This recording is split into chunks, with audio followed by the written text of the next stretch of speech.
Bismillahirrahmanirrahim. Assalamualaikum warahmatullahi wabarakatuh. Ya, sebelumnya mohon maaf teman-teman, tadi ada gangguan koneksi sehingga untuk app-nya, jadi downloadnya cukup tinggi tapi app-nya untuk melakukan streaming agak keteteran ya, sehingga videonya jadi delay dan sering putus nyambung. Oke, terima kasih atas perhatian teman-teman dan mohon maaf ya sekali lagi. Oke, langsung saja saya akan melanjutkan materi yang seharusnya tadi saya sampaikan. Jadi yang pertama, untuk jadwal teman-teman itu sekarang terbagi menjadi dua bentuk. Jadi ada yang online, ada yang dilakukan secara hibrid ya, dimana untuk hibrid ini teman-teman bisa datang ke kampus yang sudah tertera di situ. Jadi ada di Siliwangi, di Kendal, dan di Ungaran.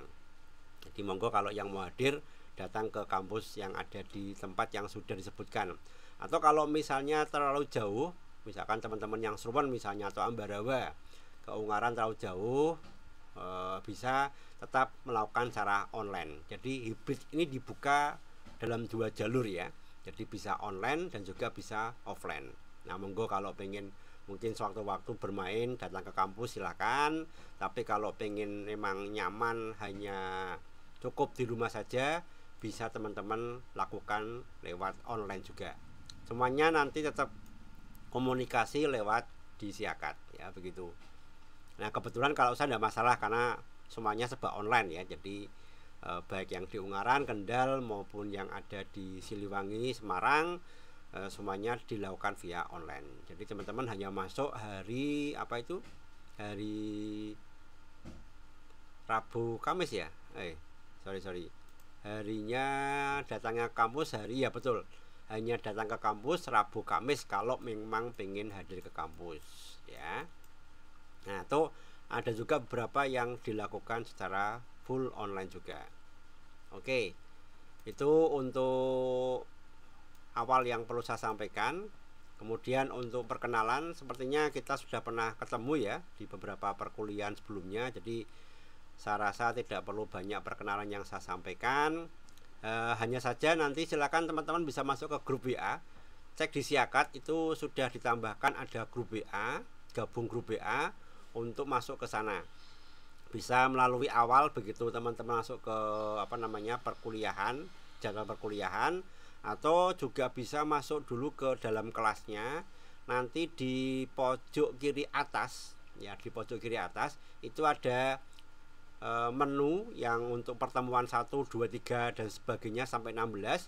Di atasnya ada gabung grup WA warna hijau ya, warna hijau. Nah itu silahkan diklik untuk bergabung ke grup WA yang kita lakukan selama ini. Silahkan komunikasi bisa kita lakukan di sana. Oke. Kemudian yang perlu saya sampaikan lagi adalah ini tujuan. Jadi nama mata kuliahnya adalah Perancangan Sistem Informasi Akuntansi ya, perancangan Sistem Informasi Akuntansi. Seperti yang kita ketahui teman-teman yang komputer akuntansi itu tugas akhir maupun skripsinya sebagian besar hampir 95% katakan begitu, itu membuat sistem informasi. Apakah itu sistem informasi penggajian, sistem informasi keuangan, sistem informasi akuntansi, sistem informasi pembelian, penjualan dan sebagainya. Jadi arahnya ke sana. Ya, dimana itu semuanya kalau melibatkan uang, ya, maka umumnya itu juga melibatkan sistem akuntansinya. Ya, debit, kredit, ya, atau mungkin laba rugi, neraca dan seterusnya. Itu nanti berkaitan erat dengan itu. Nah tentunya untuk membuat sistem informasi itu tidak semata-mata hanya coding. Nah tiba-tiba langsung bikin coding, terus bikin aplikasinya di run gitu ya, di running. Nah ini tidak seperti itu teman-teman. Jadi ada yang namanya perancangan. Sebagaimana orang itu membuat rumah, ya, buat rumah itu juga perlu dirancang dulu. Seperti apa nanti bangunannya, kamarnya berapa, ya, atau mungkin kita memperkirakan dulu ini lebar tanahnya berapa, kemudian mau berapa lantai, kamarnya ada berapa, posisi kamarnya di mana, dan sebagainya, sampai bahkan bentuk bangunan jadinya sudah kita persiapkan. Apalagi sekarang sudah ada aplikasi-aplikasi yang berfungsi untuk menampilkan gambar sementara, ya, gambar tampilannya. Nah, ini perlu kita lakukan juga di sebuah sistem informasi nantinya.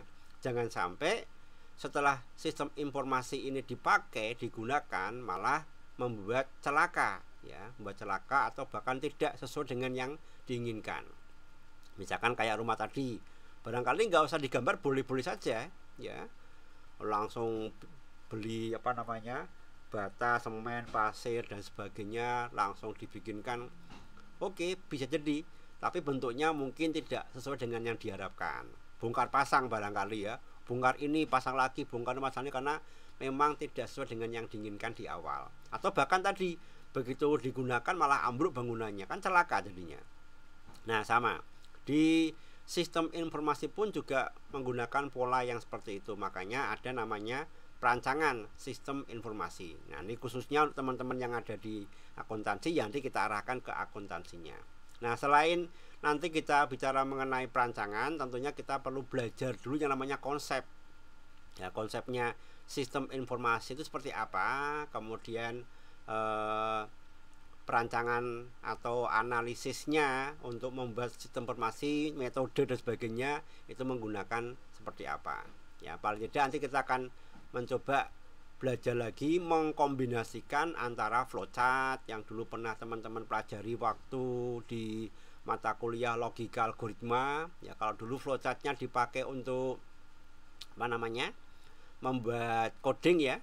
Nah, kalau sekarang flowchartnya dipakai nanti untuk membuat kerangka atau alur dari sistem informasi itu sendiri.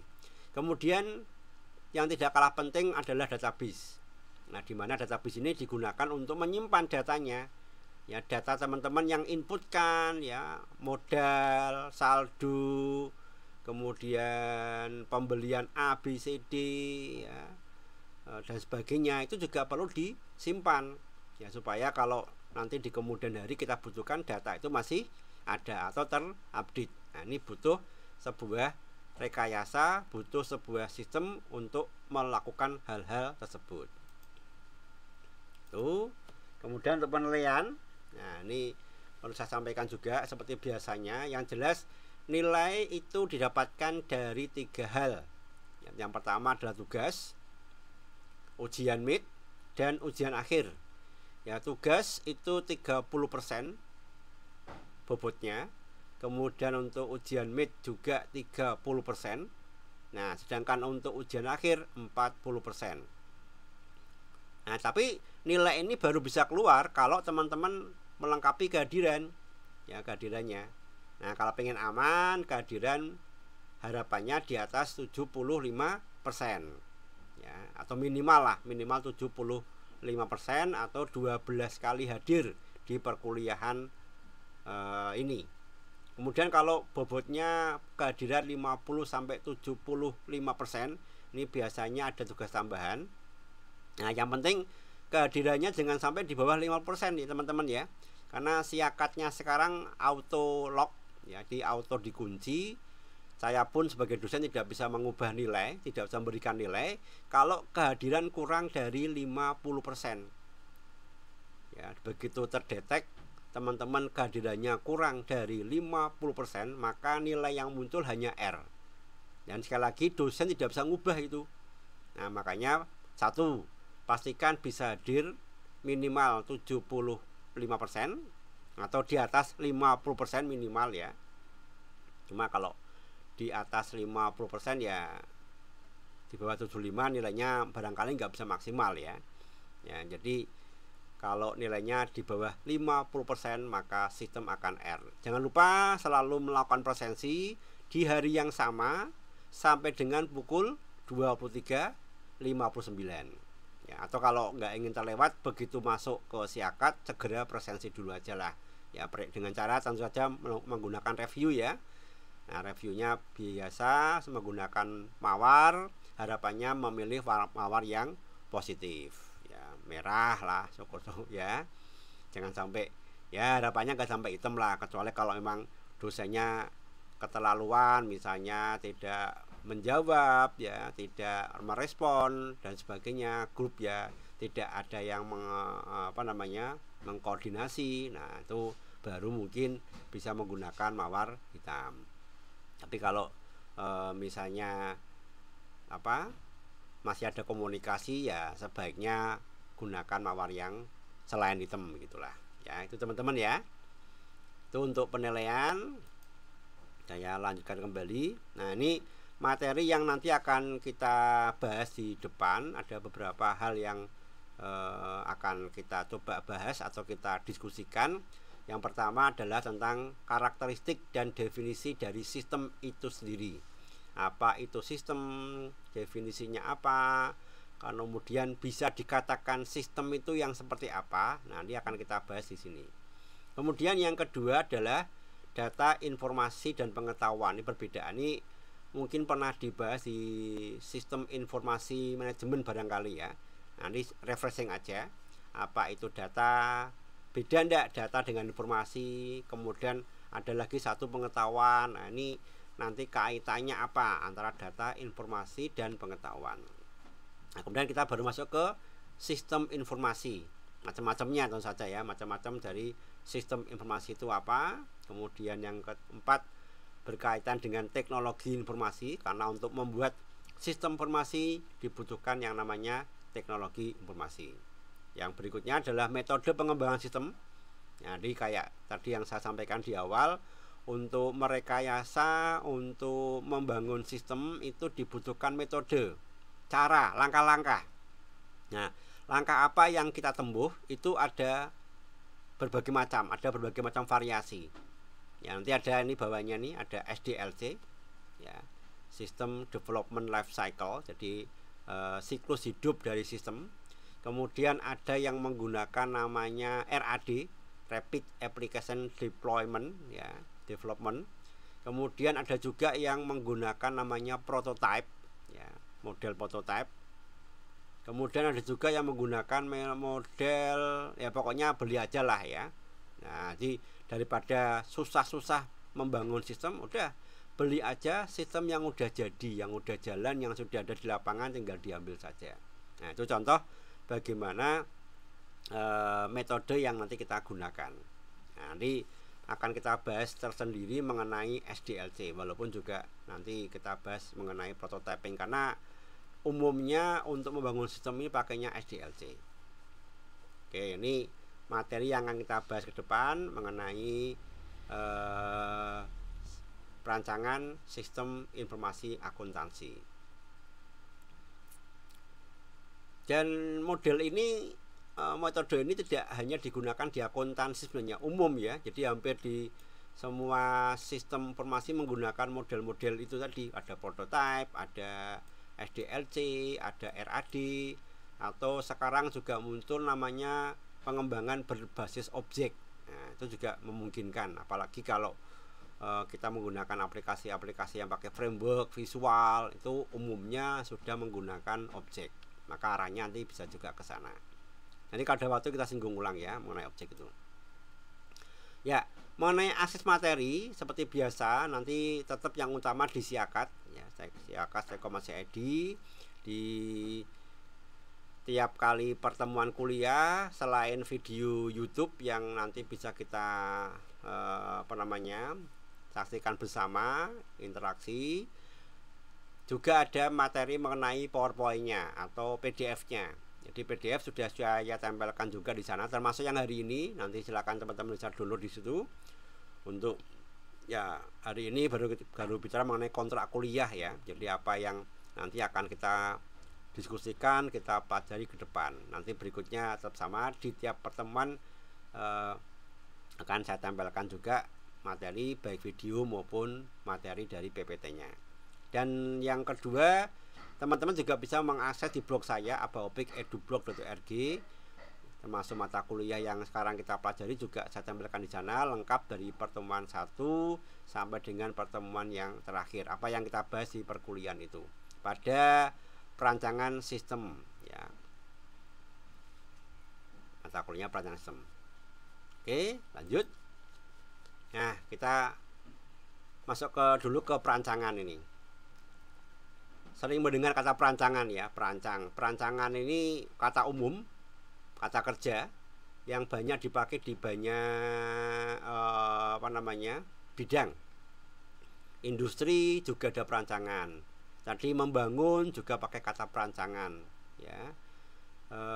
Di mode misalkan bikin pakaian pun juga ada ya, perancangan pakaian, perancangan mode, perancangan grafis di komputer, apalagi itu juga perlu perancangan. Nah, kalau kita mengambil dari KBBI, perancangan itu artinya proses cara perbuatan merancang ya.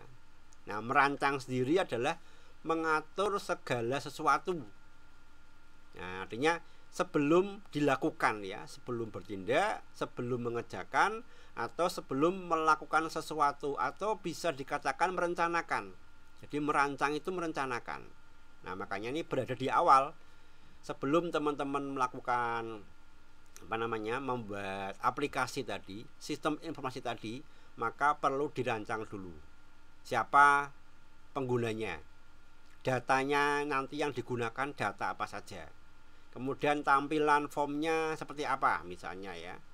Oh, tampilan formnya nanti untuk input data supplier kayak gini. Ada mungkin kode supplier, nama supplier, alamatnya di mana, nomor kontak dan sebagainya. Nanti berkaitan dengan barang juga sama. Kira-kira data apa yang perlu diinputkan di data barang misalnya. Itu juga perlu disiapkan pada saat kita perancangan ini. Nah, perancangan nanti juga melibatkan yang namanya analisis.